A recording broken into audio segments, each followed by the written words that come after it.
Asian news کے تمام ناظرین کو ملک خورشید حسن کا سلام۔ خبر شامل کر رہے ہیں ٹبہ سلطان پور ڈسٹرکٹ وہاڑی سے۔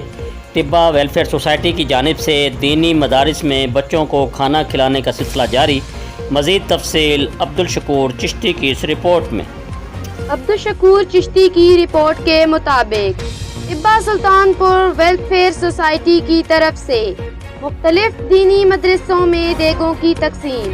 تفصیلات کے مطابق علاقہ کی معروف ٹبہ سلطان پور ویلفیئر سوسائٹی کی طرف سے دینی مدرسوں کے بچوں میں پلاؤ کی تیار دیگیں تقسیم کی گئی۔ سوسائٹی کے چیئرمین چودھری محمد ریحان شفیق کمبو نے ایشین کو بتایا کہ اسلامی مدرسوں میں بچے تعلیم قرآن پاک اور دیگر دینی تعلیم حاصل کرتے ہیں اور اکثر بچے غیر مقامی مسافر ہوتے ہیں۔ ٹبہ سلطان پور ویلفیئر سوسائٹی اکثر اوقات بچوں کی خدمت کرتی رہتی ہے اور انشاءاللہ آئندہ بھی جاری رکھے گی۔ اس موقع پر عبدالشکور چشتی، اسامہ گجر، چودھری عبدالباسط کمبو اور شہزاد خان کمبو بھی موجود تھے۔